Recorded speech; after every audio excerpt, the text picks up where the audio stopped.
यदि आज हमसे घर में कोई माँ बाप कुछ काम करने के लिए बोले तो हम उसको आना नहीं करते हैं।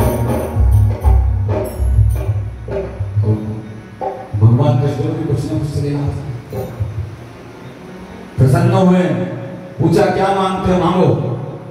हे प्रभु युद्ध लड़ने आया था, युद्ध लड़ नहीं पाया, युद्ध देखना चाहता हूँ। तो भगवान कृष्ण ने उसको अमृत का पान पिलाया और चूड़धार पर्वत पर शिष्य को विराजमान किया।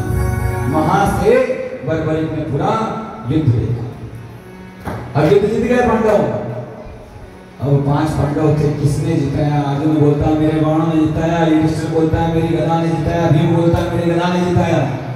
आपस में बहस छिड़ी।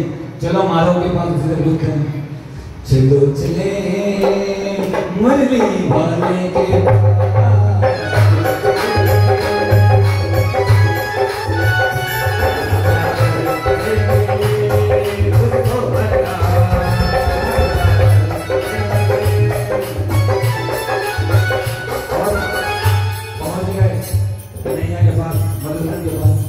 हे माधव तुम ही बताओ ये युद्ध किसने जीता है? फिर शनिया ने वापस अपना खेल दिखाया। मैं तो तुम्हारा साथ देता, मेरे को क्या मालूम कि किसने युद्ध जीता है। हाँ पर एक है जिसने पूरा युद्ध देखा है। चलो चले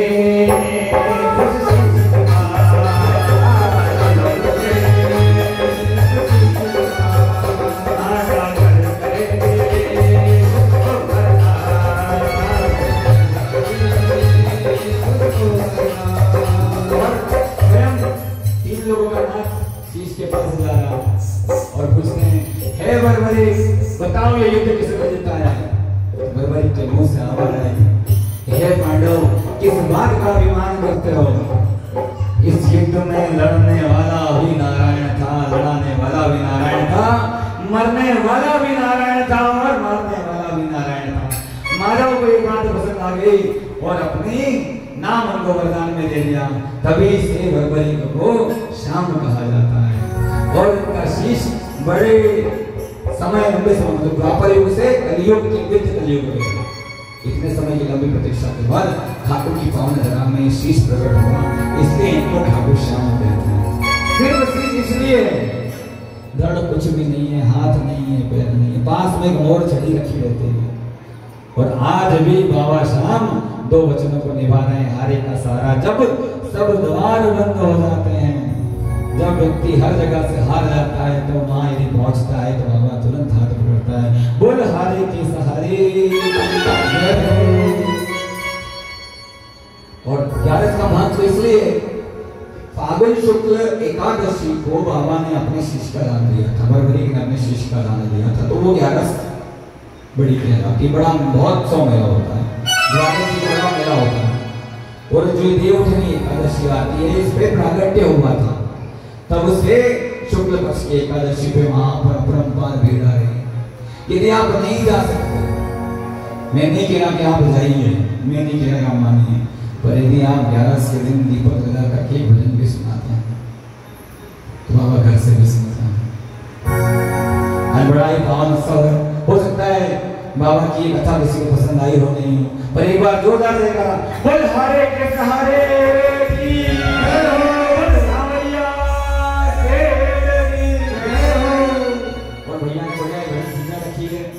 तो 5 मिनट का एक बार झूमते हुए इसके बाद फिर भाव में भजन करेंगे।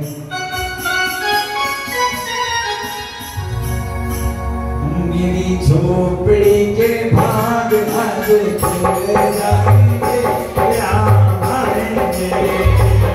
मेरी झोपड़ी के भाग आज खुल जाएंगे, राम आएंगे।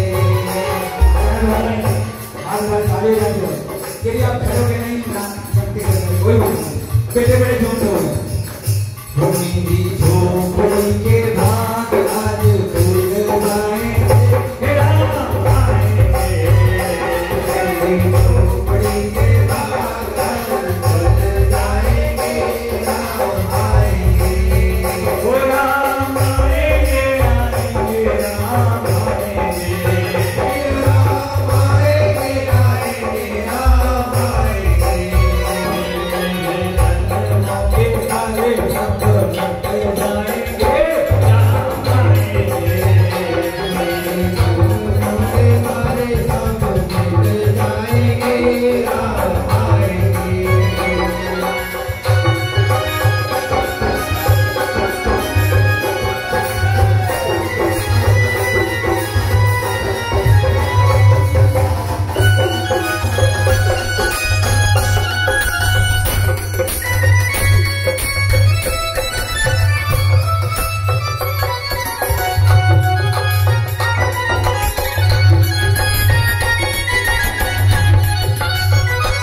वासियों की हाथ उठाते हुए सेवा में थारी मैंने आज बीत जानो है सेवा में थारी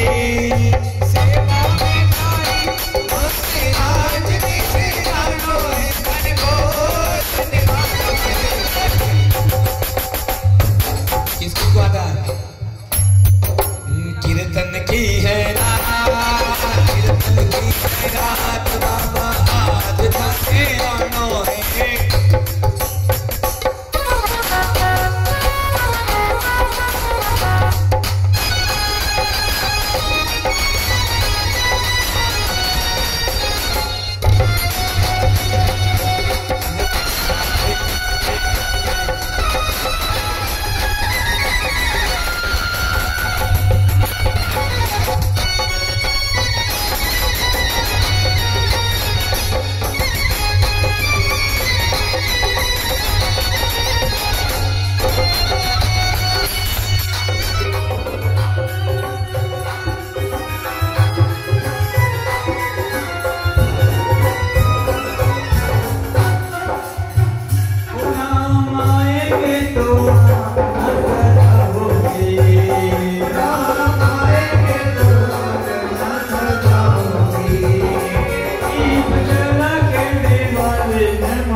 कलयुग केवल नाम आधारा सुमिर सुमिर उतरे ही समुपारा।